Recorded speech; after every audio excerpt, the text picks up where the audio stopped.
Welcome to மிச்சிசை. இன்னைக்கு நம்ம வீடியோவில் எதை பற்றி பார்க்க போகிறோம்னா மின்மினி படத்தோட ரிவ்யூ பற்றி தான் நம்ம இந்த வீடியோவில் வந்து பார்க்க போகிறோம். மின்மினி இந்த படம் எப்படி இருக்குது? இந்த படம் பார்த்திங்கன்னா ஒரு கம்ப்ளீட்டான லவ்வபிள் ஃபீல் குட் ஃபிலிமாக வந்து நம்ம இந்த மின்மினி படத்தை வந்து சொல்லலாம். ஸோ நம்ம வந்து பார்த்திங்கன்னா இந்த படத்தை வந்து நம்ம எப்படி ஒரு எக்ஸ்பீரியன்ஸ் பண்ணணும், தேட்டரில் போய் பார்த்தா இந்த படம் எப்படி இருக்குது அப்படிங்கிறத ஒரு ஒரு ஒரு எக்ஸாம்பிளாக சொல்லணும் அப்படின்னு பார்த்திங்கன்னா, ஸோ நம்ம சிட்டி லைஃப்பில் வாழ்வோம் இல்லையா? ஸோ சிட்டி லைஃப்பில் பார்த்திங்கன்னா எங்கே பார்த்தாலும் கூட்டம், டிராஃபிக்கு, சத்தம், நெரிசல், பயங்கரமாக ஒருத்தர் இன்னொருத்தர் திட்டுறது அப்படி இப்படின்னு சொல்லி நம்ம சிட்டி லைஃப் பார்த்திங்கன்னா ரொம்பவே ஒரு பரபரப்பாக இருக்கும். ஸோ எல்லாருமே டென்ஷனாக இருப்பாங்க. ஒரு பீக் ஹவர்ஸில் நீங்கள் சென்னையை பார்த்திங்கன்னா ரொம்பவே பரபரப்பாக இருக்கும். ஸோ இந்த மாதிரி சூழலில் நீங்கள் வாழ்ந்துட்டு ஒரு ஒரு சேஞ்சுக்கு ஒரு தனிமையாக ஒரு இயற்கை சார்ந்த ஒரு இடத்துக்கு நீங்கள் ஒரு நாள் ஒரு 2 நாள் நீங்கள் போயிட்டு வந்தால் எப்படி இருக்கும்? ஸோ அந்த மாதிரி தான் பார்த்திங்கன்னா நம்ம இந்த படத்தை வந்து சொல்லலாம். சினிமாவில் அது எஸ்பெஷலி இப்போ ரீசெண்டில் தமிழ் சினிமாவில் பார்த்தீங்கன்னா எங்கே பார்த்தாலும் வந்து வயலன்ஸ், அடி தடி, வெட்டு குத்து, டப்பாங்குத்து சாங்கு அப்படி இப்படின்னு எங்கே பார்த்தாலும் இந்த தேட்டரில் பார்த்தீங்கன்னா சவுண்டு, ஸ்பீக்கரு இதெல்லாம் ரொம்ப அதிகமாக வச்சு டான்ஸு, என்ன சொல்கிறது, அந்த மாதிரி ஒரு பரபரப்பாக ரொம்ப சத்தம் நிறைஞ்ச படங்கள், ரொம்ப வன்முறை அதிகமாக உள்ள படங்கள், ரொம்ப பழி வாங்கக்கூடிய படங்கள், இந்த மாதிரியான நிறைய விதமான படங்களை நம்ம வந்து தமிழ் சினிமாவில் ஃபுல்லாக நம்ம பார்த்துக்கிட்டே வந்திருப்போம். இந்த மாதிரியான படங்கள்லாம் பார்க்குற டயத்தில் ஒரு சேஞ்சுக்கு ஒரு இந்த சிட்டி லைஃப்பில் இந்த பரபரப்பான லைஃப்பில் இருந்து ஒரு சேஞ்சுக்கு நம்ம ஒரு வில்லேஜ் சைடோ ஒரு இயற்கை சார்ந்த ஒரு இடத்துக்கு போயிட்டு வந்தால் எப்படி இருக்கும்? ஸோ அந்த மாதிரி தான் பார்த்திங்கன்னா இந்த படத்தை பார்க்கும்போது நம்மளுக்கு இருந்தது. ஸோ நம்ம ஒவ்வொருத்தரையும் தியேட்டரில் போய் படம் பார்க்கும்போது பார்த்திங்கன்னா இந்த டயத்தில் எப்போவுமே இந்த வன்முறை எல்லாமே உள்ள அதிகமான படங்கள் எல்லாமே நல்லா இருந்தாலும் இந்த வெட்டு குத்து இந்த மாதிரி ஒரு வயலன்ஸ் ரீதியான படங்கள் எல்லாமே நம்ம வரிசையாக பார்த்து ஸோ இந்த மாதிரி ஒரு படத்தை போய் பார்த்துட்டு வர்றதுக்கு அப்படி தான் இருந்தது. ஸோ ஒரு வித்தியாசமான ஒரு ஃபீல் குட் ஒரு படமாக வந்து நம்ம இந்த மின்மினி படத்தை வந்து சொல்லலாம். ஸோ தேட்டரில் பார்க்கும்போது அந்த பேக்ரவுண்ட் ஸ்கோர் ஆகட்டும், ஸோ அந்த பேக்ரவுண்ட் ஸ்கோர் பார்த்திங்கன்னா அவ்வளோ மெல்லிசமாக அப்படியே இருந்தது. ஸோ இந்த ஏஆர் ரஹ்மான் சார் கூட பார்த்திங்கன்னா ஒரு பாட்டு வந்து பாடியிருப்பாங்க, வெள்ளை பூக்கள் உலகம் எங்கும் மலரவே அப்படின்னு ஒரு பாட்டு பாடியிருப்பாங்க.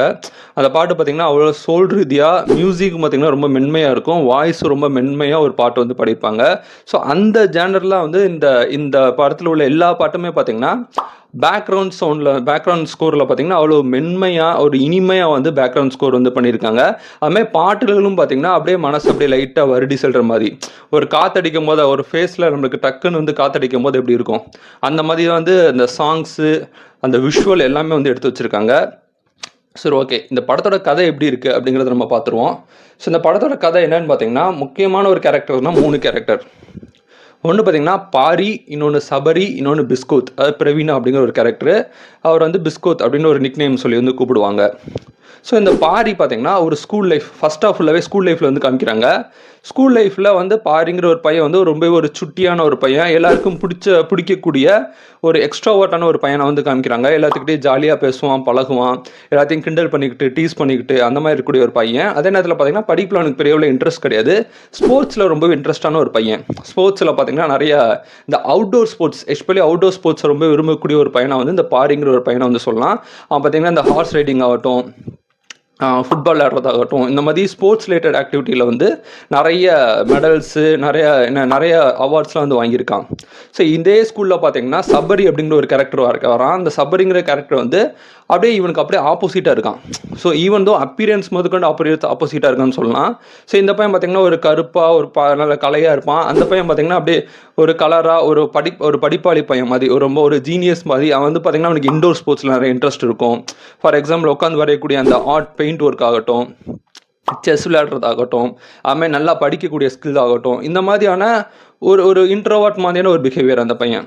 ஸோ 2 பேரும் பார்த்திங்கன்னா ஒரு ஆப்போசிட்டான ஒரு கேரக்டர் வந்து சொல்லலாம். 2 பேருக்கு இடையில் பார்த்திங்கன்னா ஆரம்பத்தில் வந்து பயங்கர வந்து கிளாஷ் ஆகுது. ஆனால் ஒருத்தர் மேலே ஒருத்தர் பார்த்திங்கன்னா அவங்களுக்கு ஒரு அட்ராக்ஷன் இருக்குது, அவங்க திறமை ரீதியாக ஒரு அட்ராக்ஷன் இருக்குது. இவனடா வித்தியாசமாக இருக்கான் அப்படின்ட்டு ஒரு அட்ராக்ஷன் இவனுக்கு இருக்குது, இவனடா வித்தியாசமாக இருக்கான் அப்படின்னு இவன் மேலே இவனுக்கு ஒரு அட்ராக்ஷன் இருக்குது. ஆனால் 2 பேத்துக்கும் பார்த்திங்கன்னா ஆரம்பத்தில் நல்லா கிளாஷ் ஆகுது. ஸோ அழகாக பார்த்திங்கன்னா அந்த புக் ரீடிங்கில் கூட காமிக்கிறாங்க. காதல் மட்டும் வந்து மோதல் ஆரம்பிக்கிறது இல்லை, ஒரு நல்ல ஃப்ரெண்ட்ஷிப், ஒரு அழகான ஒரு ஃப்ரெண்ட்ஷிப்பும் கூட பார்த்திங்கன்னா ஆரம்பத்தில் மோதலில் தான் ஆரம்பிக்குது அப்படிங்கிற ஒரு லைன் வந்து காமிச்சிருப்பாங்க. ஒரு குட் ஃப்ரெண்ட் அப்படிங்கிற புக்கில் வந்து காமிச்சிருப்பாங்க. ஸோ அதேமாதிரி பார்த்திங்கன்னா அவங்க 2 பேரும் வந்து அந்த மோதல் ஆரம்பித்தாலும் ஒரு ஸ்டேஜுக்கு அப்புறம் பார்த்திங்கன்னா 2 பேரும் ஒருத்தர் அட்மையர் பண்ணுறாங்க.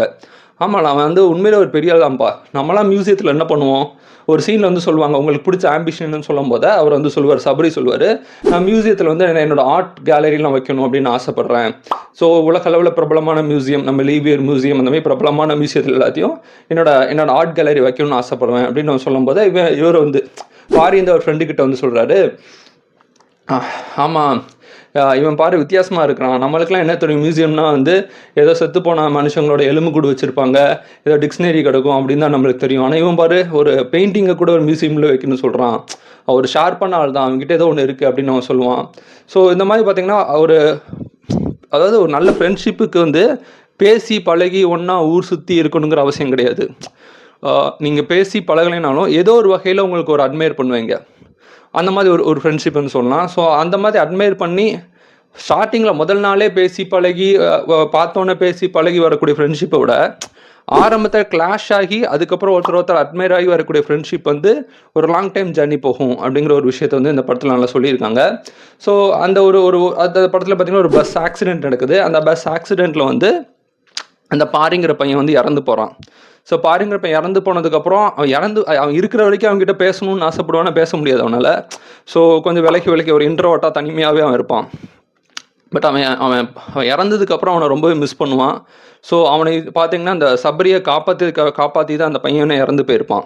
ஸோ அதுக்கப்புறம் அந்த சீன்லாம் பார்த்தீங்கன்னா அவன் வந்து தன்னை அந்த பாரியை பார்த்து அவன் உண்மையிலே அட்மையர் ஆனதுனால அவன் பாரி என்னெல்லாம் பண்ணணும் அவன் லைஃப்பில் நினைப்பானோ அது எல்லாத்தையும் அவன் பண்ணணும்னு ஆசைப்படுவான். ஃபார் எக்ஸாம்பிள் பாரியோட ஆம்பிஷன் என்ன, அவனுக்கு என்ன மாதிரி இருக்கும் பார்த்தீங்கன்னா அந்த அவுட்டோர் போகணும், நிறைய ஊர் சுற்றணும், நிறைய எக்ஸ்ப்ளோர் பண்ணணும் அப்படிங்கிற மாதிரி ஒரு கேரக்டர் உள்ள ஒரு ஆளாக வந்து இந்த பாரிங்கிற ஒரு பையனை வந்து சொல்லலாம். அவன் பார்த்தீங்கன்னா அவனோட ஒரு ஆம்பிஷன் என்னன்னு கேட்கும்போது எல்லாரும் டாக்டர் ஆகணும், இன்ஜினியர் ஆகும்னு சொல்லாமல் அவனுக்கு வந்து நான் வந்து ஹிமாலயஸில் ரைடு போகணும், ராயல் என்ஃபீல்டு பைக் வாங்கி ஹிமாலயஸில் வந்து ஒரு லாங் ரைடு போகணும், அது என்னோட ஆம்பிஷன் அப்படின்னு சொல்லுவான். அந்த ஆம்பிஷனை இந்த பையன் எடுத்துகிட்டு அவனை பார்த்து ரொம்ப அட்மையர் ஆனதுனால அவனை மாதிரியான லைஃப் வாழணும்னு அவனாவே வாழணும் அப்படின்னு அவன் ஆசைப்பட்டு அந்த பாரி மாதிரி அவன் ட்ராவல் பண்ணுவான். ஸோ இதுக்கிடையில் பார்த்தீங்கன்னா பிரவீனா அப்படிங்கிற இன்னொரு கேரக்டர் அந்த ஸ்கூலில் வந்து ஜாயின் பண்ணுவாங்க. ஸோ அவங்க தான் பார்த்தீங்கன்னா அவங்களுக்கு வந்து இயற்கையாக பார்த்தீங்கன்னா உடல் ரீதியான ப்ராப்ளம் இருக்கும். அதனால் பாரி அவங்களோட இன்னும் அவங்களோட இதயம் தான் இவங்களுக்குள்ளே வச்சுருப்பாங்க. ஸோ பாரி இறந்ததுக்கப்புறம் அவங்களோட இதயத்தை எடுத்து பிரவீனா அவங்களுக்குள்ளே வச்சுருப்பாங்க. ஸோ அவங்களும் பார்த்தீங்கன்னா இந்த பையனோட வித்தியாசமாக சுற்றுறான். ஸோ இவங்க ஸ்கூலுக்கு வந்ததுக்கப்புறம் பார்த்தீங்கன்னா யாருமே கண்டுபிடிக்க மாட்டாங்க, இவங்க மட்டும் வந்து ஏன் வந்து பாரி மாதிரி இவன் பிஹேவ் பண்ணுறான், ஏன் அவன் பாரி மாதிரி ஆகணும்னு நினைக்கிறான், எதுக்கு இவன் பாரி மேலே ஒரு பெரிய பற்று இருக்குது அப்படிங்கிற ஒரு விஷயம் அவங்களுக்கு ஒரு க்யூரியாசிட்டியாக இருக்கும். ஸோ அதுக்கப்புறம் வந்து செகண்ட் ஹாஃப் ஃபுல்லாக பார்த்தீங்கன்னா அந்த ரைடிங் வந்து காமிச்சிருக்காங்க. அந்த ஹிமாலயாஸ், லடாக் அந்த ஏரியாவில் உள்ள அந்த ரைடிங் வந்து காமிச்சிருக்காங்க. அந்த ரைடிங் எல்லாமே பார்த்தீங்கன்னா ரொம்ப ரொம்ப நேச்சுரலாக வந்து காமிச்சிருக்காங்க. ஒரு சின்ன ஒரு கீழே விழுறது அந்த மாதிரி ரொம்ப பெரிய ஒரு சவால்கள் இல்லாமல் ஒரு சின்ன சவால்கள் அவங்க ஃபேஸ் பண்ணுற மாதிரி போகிற வழியில் தமிழ்காரங்களை சந்திக்கிறாங்க, மலையாளக்காரங்களை சந்திக்கிறாங்க, கன்னடக்காரங்களை சந்திக்கிறாங்க. அந்த ஹிமாலயஸில் உள்ளக்கூடிய மக்கள், அந்த ஹிமாலயஸில் அந்த மலை அடிவாரத்தில் இருக்கக்கூடிய சில படிக்காத ஒரு ஏழை மக்கள், சில மக்களை பார்க்குறாங்க, ஒரு சின்ன பையனை பார்க்குறாங்க. ஒரு இடத்துல போய் பார்த்திங்கன்னா ஒரு கீ டெம்பிள்னு போய் அந்த கீ டெம்பிளில் போய் வேண்டுறாங்க. அதுக்கப்புறம் ஒரு பெயிண்டிங் ஒர்க் பண்ணுறாங்க. ஸோ ஒரு ஆர்ட் ஃபெஸ்டிவல் போகிறாங்க. ஸோ ஒரு ட்ராவலிங்கில் நம்ம எதுவுமே எக்ஸ்பெக்ட் பண்ணாமல் ஒரு ட்ராவல் போகும்போது நிறையா சின்ன விஷயங்கள், அழகான விஷயங்களை அப்படியே ஒரு எக்ஸ்ப்ளோர் பண்ணுறாங்க. அந்த எக்ஸ்ப்ளோர் பண்ணுறதை அவ்வளோ அழகாக வந்து விஷுவலைஸ் பண்ணி நம்மளுக்கு காமிக்கிறாங்க. ஸோ நம்மளும் அவங்க கூட சேர்ந்து ட்ராவல் போன மாதிரியான ஒரு ஃபீல் வந்து செகண்ட் ஹாஃபில் நம்மளுக்கு கிடைக்கிது அப்படின்னு நம்ம சொல்லலாம். ஸோ நம்மளுக்குமே தோணுது. ஸோ ஒரு பீரியட் ஆஃப் டைம் பார்த்திங்கன்னா ஒரு பைக் ரைடு, ஒரு லாங் பைக் ரைடு இந்த மாதிரி போகணும் அப்படிங்கிற ஒரு ஆசை வந்து இந்த படம் முடிஞ்சதுக்கப்புறம் நம்மளுக்கு வரும் அப்படின்னு சொல்லலாம். ஸோ அதுவும் எக்ஸ்பெஷலி அந்த லடாக், ஹிமாலயஸ் மாதிரி ஒரு குளிர் சார்ந்த ஒரு ஏரியாவுக்கு, ஒரு நேச்சுரல் சார்ந்த ஒரு ஏரியாவுக்கு ஹீரோ ஹீரோயின் பார்த்திங்கன்னா ஒரு டென்ட் போட்டு வந்து படுத்திருப்பாங்க. அதுக்கு மேலே பார்த்திங்கன்னா அவ்வளோ அழகான நட்சத்திரங்கள் இருக்கும். ஸோ அந்த நட்சத்திரங்களை ரசிச்சுக்கிட்டு பெருசாக ஒரு எக்ஸ்பெக்டேஷன்லாம் இல்லாமல் ஒரு just go through the flow மாதிரி ஒரு ட்ராவல் அப்படிங்கிறத போகணும். ஸோ இங்கே போகணும், இது பண்ணணும் அப்படின்னு இல்லாமல் அந்த ஏரியாவுக்கு நான் ஹிமாலயா சுற்றி போகணும், ஹிமாலயா சுற்றி அந்த நேச்சர் காற்றை சுவாசிக்கணும், ஸோ அந்த நேச்சரை எக்ஸ்ப்ளோர் பண்ணணும் அப்படிங்கிற பர்பஸில் போகிற மாதிரி இந்த படம் வந்து காமிச்சிருக்காங்க. ஸோ அதில் கூட ஒரு சொல்லுவாங்க, ஹீரோ கிட்ட வந்து அந்த போக வரையில் ஒருத்தங்க கேட்பாங்க, உன்னோட டெஸ்டினேஷன் என்ன, நீ எதுக்காக ட்ராவல் போகிற அப்படின்னு ஒரு லேடி கேட்பாங்க. அதுக்கு ஹீரோ சொல்லுவார், டெஸ்டினேஷன்லாம் ஒன்றும் இல்லை, ஜஸ்ட் எனக்கு ஹிமாலயஸில் ரைடு போகணுன்னு ஆசை, அதனால் எப்போல்லாம் தோணுதோ அப்போலாம் நான் ரைடு போவேன் அப்படிங்கிற மாதிரி ஹீரோ வந்து சொல்லியிருப்பாங்க. ஸோ அது ரொம்ப நல்லா இருந்தது. ஸோ அதனால் இந்த படத்தோட இலக்கு பார்த்தீங்கன்னா அந்த ஒரு பெரிய டார்கெட், நம்ம இந்த சிகரத்துக்கு போகணும் அப்படிலாம் ஒன்றும் கிடையாது. ஜஸ்ட் ஒரு ஹிமாலயஸை நம்ம ஒரு எக்ஸ்ப்ளோர் பண்ணணும், ஒரு நேச்சரை எக்ஸ்ப்ளோர் பண்ணணும், நேச்சர் காற்றை ப்ரீத் பண்ணணும் அப்படின்ட்டு ஒரு ஒரு ஒரு அழகான ஒரு விஷயம் வந்து சொல்லியிருப்பாங்க. அந்த அந்த ட்ராவலிங் ஜேர்னியில் வந்து நம்ம ஒருத்தர் இறந்து போயிட்டாங்க அப்படிங்கிறதுக்காக நம்மளை நம்ம இழக்கக்கூடாது. ஸோ நாமளாக இருக்கணும் அப்படிங்கிற ஒரு விஷயத்தையும் வந்து அந்த ட்ராவல் ஜேர்னி மூலமாக ஹீரோ வந்து கற்றுக்கிடுவார். ஸோ ஃபைனலாக பார்த்தீங்கன்னா ஒரு ஒரு ஒரு சின்ன ஒரு கான்வர்சேஷன், ஹீரோ ஹீரோயின் பைக்கில் போவாங்க, ஒரு கான்வர்சேஷனோட அந்த படத்தை வந்து முடிச்சிருக்காங்க. ஸோ படத்தோட கதையை ஃபுல்லாக சொல்லிட்டு நினைக்கிறேன். பட் கதையை சொல்லிட்டாலும் கதை வந்து பார்த்திங்கன்னா ரொம்ப ஒரு ட்விஸ்ட் அண்ட் டர்னிங்ஸ் அந்த மாதிரியான கதைகள்லாம் கிடையாது. இட்ஸ் ஜஸ்ட் ஒரு நார்மலான ஒரு லவ்வபிள் ஃப்ரெண்ட்ஷிப் ஸ்டோரி அப்படின்னு நம்ம வந்து இந்த மின்மினி படத்தை வந்து சொல்லலாம்.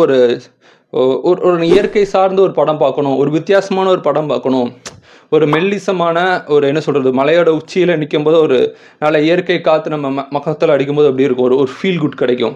ஸோ அந்த மாதிரி ஒரு ஆர்டிஃபிஷியலான ஒரு லைஃப்பில் நீங்கள் வாழ்ந்துட்டு திடீர்னு ஒரு நேச்சர் சார்ந்து இயற்கை சார்ந்து ஒரு லைஃப் ஒரு பர்டிகுலர் டேக்கு மட்டும் நீங்கள் போயிட்டு வந்தால் எப்படி இருக்கும். ஸோ அந்த மாதிரி ஒரு உணர்வு தான் பார்த்திங்கன்னா இந்த படம் வந்து கொடுக்குது அப்படின்னு நம்ம சொல்லலாம். ஸோ இந்த படத்தில் பார்த்தீங்கன்னா ஏஆர் ரஹ்மான் அவங்க பொண்ணு கத்தீஜா ரஹ்மான் தான் அந்த படத்துக்கு வந்து மியூசிக் வந்து பண்ணியிருக்காங்க. இந்த படத்துக்கு ஏற்ற மாதிரியே அந்த லைட் ஹார்ட்டடான அந்த பேக்ரவுண்ட் ஸ்கோர் ஆகட்டும், அந்த லைட் ஹார்ட்டடான பேக்ரவுண்ட் சாங்ஸ் எல்லாமே பார்த்தீங்கன்னா தியேட்டரில் கேட்குறதுக்கு ரொம்பவே இனிமையாக இருந்துச்சு. ஸோ இந்த மாதிரி படங்களுக்கு பார்த்தீங்கன்னா மியூசிக் வந்து ரொம்பவே முக்கியம். ஏன்னா மியூசிக் இல்லாமல் இருந்தால் அந்த படம் ரொம்பவே ராவாக இருக்கும்.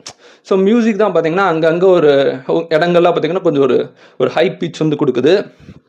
ஃபார் எக்ஸாம்பிள் அந்த மலை ஃபுல்லாக வந்து அவங்க போகும்போது அந்த பனிமலைகள் அவங்க பைக் ரைடிங் போகும்போது அந்த பேக்ரவுண்ட் ஸ்கோர் தான் பார்த்திங்கன்னா அந்த ட்ராவல் ஜேர்னிங் வந்து நம்மளோட வந்து கனெக்ட் பண்ணுது அப்படின்னு வந்து சொல்லலாம். ஸோ அது போக பார்த்திங்கன்னா ஆக்டர்ஸில் இந்த ஹீரோயினாக நடித்த அந்த பொண்ணு வந்து ரொம்பவே நல்லா நடிச்சிருந்தாங்க. ஃபார் எக்ஸாம்பிள் அந்த குளிரில் ஜுரத்தில் பார்த்திங்கன்னா அவங்க வந்து ஒரு மாதிரி அவங்களுக்கு ஒரு ஃபிக்ஸ் மாதிரி வரும், ஒரு என்ன சொல்கிறது, அந்த குளிர் ஜோனையில் அந்த ஜேர்னியில் அவங்களுக்கு கொஞ்சம் உடம்பு சரியில்லாமல் ஆகும், கொஞ்சம் ஃபிக்ஸ் மாதிரி வரும். அதெல்லாம் பார்க்குறதுக்கு ரொம்ப அவங்க நேச்சுரலாக வந்து ஆக்ட் பண்ணியிருந்தாங்க. 2-3 சீன்ஸ் அவங்க கண்லேருந்து ஒரு கண்ணீர் அழுகக்கூடிய சீன்ஸ் ஆகட்டும். ஸோ ஹீரோயின் எனக்கு ரொம்பவே பிடிச்சிருந்தது. ரொம்ப க்யூட்டாக ரொம்ப அழகாக வந்து ஹீரோயின் வந்து பெர்ஃபார்ம் பண்ணியிருந்தாங்க. ஸோ அது போக பார்த்திங்கன்னா ஓவரால் வந்து ஒரு கம்ப்ளீட் ஒரு பேக்கேஜ் ஆஃப் ஒரு நேச்சர் கலந்த ஒரு லவ்வபிள் ஃப்ரெண்ட்ஷிப் ஃபிலிமை வந்து நம்ம இந்த மின்மினி படத்தை வந்து சொல்லலாம். ஸோ அந்த படம் பார்க்கலைன்னா பாருங்கள். ஸோ தேட்டரில் போய் பாருங்கள். ஸோ தேட்டரில் போய் பார்த்தீங்கன்னா நீங்கள் இது வரைக்கும் தேட்டரில் போய் நம்ம பார்த்த படங்கள்லாம் எப்படி இருக்குன்னா, அந்த ஓப்பனிங் சாங்கு, டப்பாங்குத்து சாங்கு, டான்ஸு, அப்புறம் வந்து யூஷுவல் ஸ்டோரி, இல்லை ட்விஸ்ட் அண்ட் டர்னிங் ஸ்டோரி, அப்புறம் வந்து என்ன சொல்கிறது, இது அடிக்கிறது, வெட்டு குத்து, இதெல்லாம் வந்து இந்த மாதிரியான படங்கள் வந்து இப்போ நிறையா பார்த்துட்டே இருந்தீங்கன்னா ஒரு சேஞ்சுக்கு இந்த மாதிரி ஒரு படம் பார்க்கும்போது ஒரு நேச்சர் கலந்த ஒரு ஃபீல் வந்து நம்மளுக்கு கிடைக்கும். என்னதான் வந்து மிகப்பெரிய பில்டிங்கு, மாலு, இந்த மாதிரி எக்ஸ்பான்சிவான காஸ்ட்லியான விஷயங்கள் வந்து சிட்டி பூரா இருந்தாலும் உலகம் பூரா இருந்தாலும் நம்மளுக்கு அந்த இயற்கை அதிசயம் ஒன்று இருக்குது. அது பார்த்திங்கன்னா நேச்சர் 7 ஒண்டர்ஸ் இன் வேர்ல்டுன்னு சொல்லுவாங்க. அது வந்து ஆர்டிஃபிஷியலாக 7 ஒண்டர்ஸ் போய் நம்ம என்ன தான் சுற்றி பார்த்தாலும், தாஜ்மஹால், அப்புறம் அந்த சாய் கோபுரம், அது இதுன்னு சொல்லுவாங்களே, எல்லா இடங்களுக்கு நீங்கள் போய் சுற்றி பார்த்தாலும் நேச்சுரல் 7 ஒண்டர்ஸ்ன்பாங்க. ஸோ இயற்கை ரீதியான 7 ஒண்டர்கள், 7 அதிசயங்கள். ஸோ அந்த அதிசயங்கள் தான் பார்த்திங்கன்னா ரொம்பவே நிலையானதுன்னு சொல்லலாம். அதை பார்க்குறது வந்து அது பார்க்குறதும் பார்த்திங்கன்னா லைஃப்பில் ஒரு முக்கியமான ஒரு விஷயம் அப்படின்னு நம்ம சொல்லலாம். ஸோ அந்த மாதிரி வந்து அந்த லடாக்லேயே ஒரு 7 ஒண்டர்ஸில் ஒரு இயற்கை ரீதியான ஒரு இடத்த வந்து காமிச்சிருப்பாங்க. ஸோ அதுவும் பார்த்திங்கன்னா பார்க்குறதுக்கு விஷுவலைஸாக ரொம்பவே நேச்சுரலைஸாக ரொம்ப அழகாக இருந்தது. ஸோ அந்த மாதிரி நம்ம சொல்லலாம். பிரம்மாண்டமான படங்கள், கமர்ஷியல் படங்கள் எல்லாமே இந்த ஆர்டிஃபிஷியலான நேச்சுரல் ஒண்டர் அப்படின்னு அந்த மாதிரி ஒரு கேட்டகரியில் சொல்லலாம். ஆனால் அது இந்த மாதிரியான படங்கள், இந்த மாதிரி ஒரு ஃபீல் குட் ஃபிலிம் வந்து நம்ம இந்த இயற்கை ரீதியான ஒரு படங்கள், ஒரு நேச்சுரல் ரீதியான ஒரு ஒண்டர் பார்க்கணும் அப்படின்னு நினைக்கிறவங்களுக்கு இந்த மாதிரியான படங்கள் வந்து ஒரு வித்தியாசமான ஒரு படங்கள் அப்படின்னு சொல்லலாம். ஸோ ஓவரால் பார்த்தீங்கன்னா இந்த படத்தை வந்து நீங்கள் தியேட்டரில் போய் பார்த்தீங்கன்னா ஒரு லைட் ஹார்ட்டடான ஒரு படமாக இருக்கும். எனக்கு வந்து எஸ்பெஷலி பார்த்தீங்கன்னா ஃபஸ்ட்டு ஹாஃபோட செகண்ட் ஹாஃப் ரொம்பவே பிடிச்சிருந்தது. ஃபஸ்ட் ஹாஃப் ஃபுல்லாகவே பார்த்தீங்கன்னா அந்த ஊட்டி கான்வென்ட்டில் அந்த ஸ்கூல் லைஃப் வந்து காமிச்சிருந்தாங்க. அதில் சின்ன சின்ன விஷயங்கள் எல்லாமே ரொம்ப நல்லா பண்ணியிருந்தாங்க. பட் செகண்ட் ஹாஃப் வந்து ஃபுல்லாகவே ரைடிங் அப்படிங்கிறதுனால, எஸ்பெஷலி ஒரு பைக் ரைடிங் அப்படிங்கிறதுக்காக நம்மளே அந்த ஹீரோயினோட இன்னொரு ஆளாக உட்காந்து ட்ராவல் பண்ணுற மாதிரி அந்த படம் வந்து எடுத்திருக்காங்க. ஸோ ஜஸ்ட் இந்த படத்தோட ரிவ்யூ பண்ணணும் அப்படிங்கிற பர்பஸ் இந்த வீடியோ வந்து பண்ணியிருக்கேன். இந்த வீடியோ உங்களுக்கு பிடிச்சா லைக் பண்ணுங்கள், ஷேர் பண்ணுங்கள், முயற்சி செய்ய சப்ஸ்கிரைப் பண்ணுங்கள். தேங்க்யூ.